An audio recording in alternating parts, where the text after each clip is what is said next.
This Utah man was charged with sexually abusing 6 boys. Watch as the judge sentenced this monster to 30 years in prison. To be quite frank, Mr. Stark, your conduct was egregious.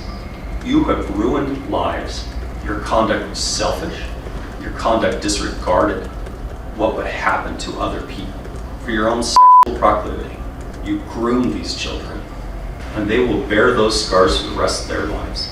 And you did so even having done so before, even having been through treatment, having understood what this could do to somebody.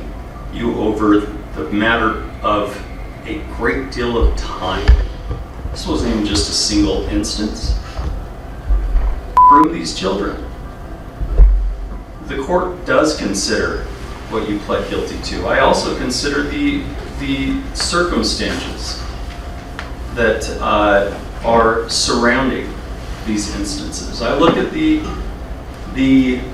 polygraph examination that you completed, in which the first question was victim 1 telling the truth when he says you had hands-on sexual contact with him up to 100 times. Your answer being no, and a significant reaction. In layman's terms, that means that you failed that question. It was inconclusive that you had hands-on sexual contact with other juveniles, but later on, when you were asked whether, other than the ones we've discussed of your accusers, have you had hands-on sexual contact with any others? A significant reaction. Other than your accusers, have you ever received, to your advice, naked pictures of any of those boys? Significant reaction. Now, I know that polygraphs aren't infallible, but I also recognize that we use those as an indication of risk.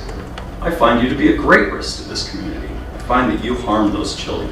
I find that you did so without consideration of what it would do to them. I find that you are deserving of punishment, and that this court must enter a sentence that will protect society. That's a great reason why I accepted this plea agreement. It's the reason I did not back off of it after reading this information, because this plea agreement at least guarantees that you will be incarcerated for the next 10 years, as you deserve, and potentially for another 20 after that. I do impose on you, in count 1, a 10-year fixed, 20-year indeterminate sentence for a total unified sentence of 30 years.